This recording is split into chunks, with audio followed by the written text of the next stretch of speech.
Entrar a la pública és el comentari de bueno, ho intentarem, a veure si... Però és com guanyar una loteria, pràcticament.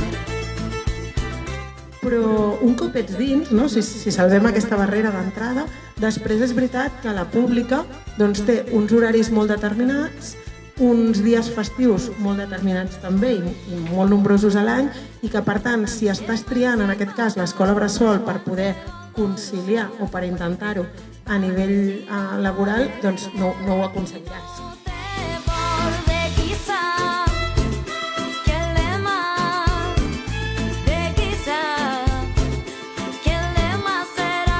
Quan sortim de la bressol, molt bé millorar els gronxadors, intentem fer-ne més, que tinguin ombra, però intentem avançar cap a tota la ciutat, sigui jugable. Però si un infant s'hi pot desenvolupar amb seguretat i amb llibertat, voldrà dir que és un bon espai per qualsevol persona. I tu sols tu faràs vibrar els 5 continents. Aquí tenim un espai buit que després parlarem que podria ser l'espai d'una escola bressol. Nosaltres proposem que d'aquí al 2027 es poguessin crear 200 places públiques d'escola bressol.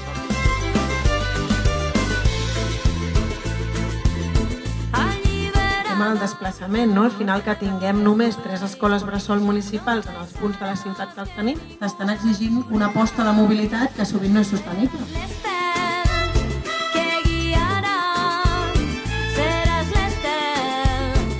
Si tu, per la circumstància que sigui, has d'anar a l'escola realment en vehicle privat, com a mínim que no puguis arribar a la porta. Per tant, els que van a peu o els que van amb bici se sentin segurs, fins i tot els que van amb cotxe.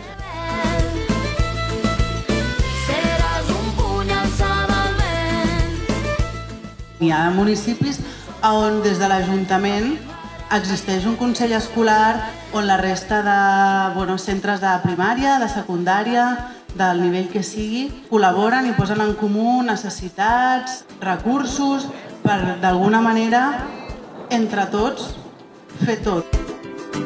Som una candidatura plenament d'esquerres que té com a un element bàsic la justícia social i la lluita contra les desigualtats. Per tant, no deixarem aquest tema de banda des dels espais educatius que ocupem, des dels espais de mobilització i des de la lluita política.